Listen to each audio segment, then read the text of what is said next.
शिखा चली जा रही थी। उसे भी नहीं पता था कि इस तरह रात के अंधेरे में वह कहाँ जाएगी। चारों तरफ गहरा सन्नाटा था। अमावस की अंधेरी रात थी। हाथ को हाथ सूझ नहीं रहा था, इतना घना अंधेरा था।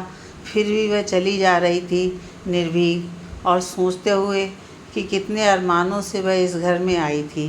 कितनी खुश थी। दोनों माँ बेटियाँ, इतने बड़े घर से रिश्ता आया है।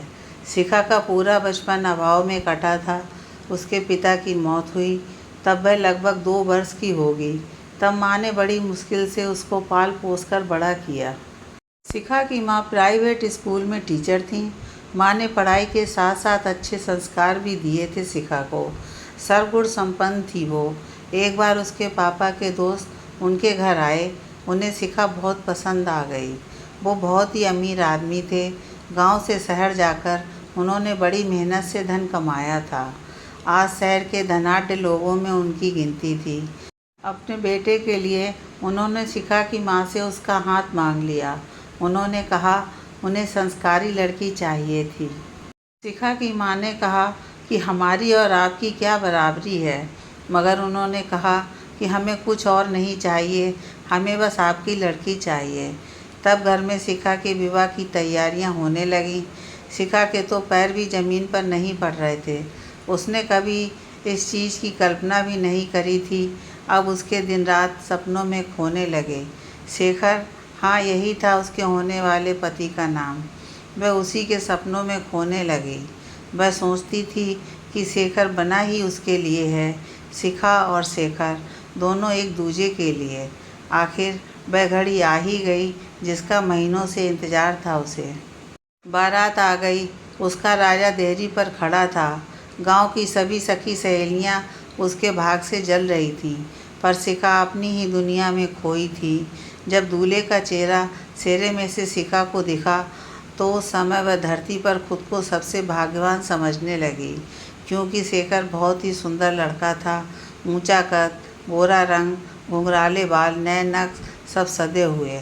ऐसा लग रहा था मानो सिनेमा का हीरो उसके सामने खड़ा हो।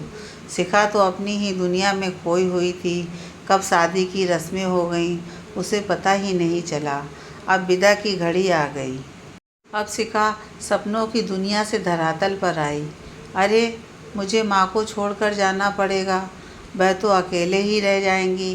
वह अपनी माँ से गले लगकर खूब रोई। फिर गाड़ी में बैठकर अपने राजा के साथ अपने सपनों के महल रवाना हो गई। गाड़ी में शेखर उसके पास बैठा था। उसका सानिध्य पाकर शिखा का रोम रोम पुलकित हो रहा था। उसने अपनी शादीशुदा सहेलियों से प्यार के किस्से सुन रखे थे। वह सोच सोच कर ही उसे गुदगुदी हो रही थी। वह अपने ख्यालों में थी और पता ही नहीं चला कब घर आ गया। एक बड़े से घर के सामने गाड़ी रुकी। सब लोग उसमें से उतरे। दरवाजे पर सासू माँ उसका स्वागत करने के लिए थाली लेकर खड़ी थीं। सभी रस्में हुई। उसके बाद उसे सुहाग की सेज पर बैठा दिया गया। शिखा मधुर मिलन के सपनों में खो गई। उसे पता ही नहीं चला कि कब उसकी आंख लग गई। उसकी नींद ननद की आवाज़ से खुली।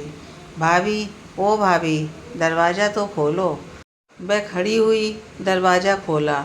वह बोली, नींद अच्छी आई भाभी, भैया कहाँ हैं? शिखा ने कहा, मुझे तो नहीं पता कहाँ गए। अच्छा, वॉक करने गए होंगे। वह शिखा को लेकर नीचे चली गई। शिखा सोचने लगी, ये कैसा व्यक्ति है।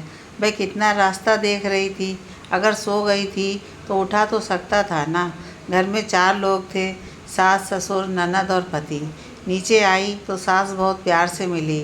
वह शिखा को बिल्कुल माँ जैसी लगी। ससुर की भी बहुत अच्छे थे, मगर शेखर नहीं दिख रहा था। शिखा का दिल आशंका से भर उठा। अभी तक नहीं आए, कहाँ गए होंगे। वह जब ऊपर अपने कमरे में वापस आई तो देखा कि पलंग पर कोई बैठा है। ये कौन बैठा है? शिखा ने देखा तो उसके पास गई। पागल जैसा आदमी था। बड़े बड़े पीले दांत दिखाकर हंस रहा था। शिखा ज़ोर ज़ोर से चिल्लाने लगी, बचाओ बचाओ, कोई मेरे कमरे में कोई घुस आया है। उसके सास, ससुर, ननद तीनों आ गए। ये क्या हुआ बहू, क्यों चिल्ला रही हो? माँ जी, कोई पागल मेरे कमरे में घुस आया है। सास कहती है, देखूं तो सही। वो देखकर कहती है, तुम पागल हो गई हो बहू, ये तो हमारा बेटा है, तुम्हारा पति। नहीं, ये मेरे पति नहीं है। शिखा ने कहा, मैं उन्हें पहचानती हूँ, वह बहुत ही सुंदर हैं, मैंने सेरे में से उनका चेहरा देखा था। बहू, क्या बात कर रही हो, यह तुम्हारा पति है, इसी से तुम्हारी शादी हुई है, इसी के साथ में तुम्हें रहना है, यही हमारा इकलौता बेटा शेखर है। इतना कहकर वे लोग नीचे चले गए। वह पागल लड़का उसके पास आता है और अपने पीले दांत निकालकर हंसते हुए कहता है, तुम मेरी दुल्हन हो ना, कितनी प्यारी हो। माँ ने कहा था तुम मेरी सब बात मानोगी, चलो मेरे पैर दबाओ। शिखा खुद को बाथरूम में बंद कर लेती है। कुछ समय बाद बाहर आती है तो देखती है कि वह चला गया। शिखा सोचती है, ये क्या हो गया मेरे साथ, मैंने तो देखा था कोई और था जिससे मेरी शादी हुई। सेरे में से चेहरा मुझे दिखाई दिया था, मैंने थोड़ा सा चेहरा देखा था मगर मुझे स्पष्ट दिखा था। यह वह व्यक्ति नहीं है जिससे मेरी शादी हुई थी। वह रात को खाना खाने भी नहीं जाती, उसका खाना नौकर ऊपर दे जाता है। वह सोने लगती है, उसे अपने ऊपर किसी का स्पर्श महसूस होता है। आंखें खोल देखे, वही पागल लड़का उसके ऊपर झुका हुआ रहता है। शिखा जोर से धक्का दे देती है और नीचे आ जाती है और दरवाज़ा खोलकर बाहर जाती है। वहीं शिखा अब सोच रही है कहाँ जाएं, क्या करें। यही सोचते सोचते उसे ऑटो दिखता है। वह ऑटो लेकर बस स्टैंड जाती है। पैसे तो थे नहीं उसके पास, तो उसने अपनी अंगूठी उसे दे दी। ऑटो वाला समझदार था, उसने शिखा से आप बीती सुनकर उसने अंगूठी की पूरी कीमत दे दी और गांव वाली बस में बैठा दिया और कहा, अपनी माँ के पास जाओ और उन्हें सब बातें बताओ। दूसरे दिन शिखा गांव पहुंचती है, माँ को सब बातें बताती है। सब सुनकर उसकी माँ भी सन्न रह जाती है। वह पंचायत में जाती है और सबको बताती है। शिखा के ससुर को बुलाया जाता है और उनसे सब पूछा जाता है, तो वह कहता है कि ये माँ बेटी झूठ बोल रही हैं, इन लोगों को पहले ही कह दिया था कि मेरा बेटा थोड़ा कम बुद्धि का है। अब इन्होंने कहा कोई परेशानी नहीं है, मेरा इकलौता बेटा है, मैं झूठ बोलकर क्यों उसका विवाह करूँगा। शादी के बाद आधी जायदाद पाने के चक्कर में झूठ बोल रही हैं। तो शिखा कहती है कि मैं तो ये कह ही नहीं रही हूँ कि इनके पागल बेटे से मेरी शादी हुई है, दूल्हा और कोई था। तो ससुर कहता है कि लो सुन लो बात, पूरे गांव के सामने शादी हुई, फिर भी कह रही हैं दूल्हा कोई और था। शिखा कहती है, नहीं, मैंने चेहरा देखा था, दूल्हा कोई और था, इनका बेटा नहीं था। सभी लोग हंसने लगते हैं, कोई उसकी बात पर विश्वास नहीं करता, बस उसकी माँ को उस पर भरोसा होता है। पंचायत कहती है सबूत लेकर आओ। शिखा कोई सबूत नहीं दे पाती है, तो पंचायत कहती है कि या तो इनके साथ जाकर रहो या तलाक ले लो।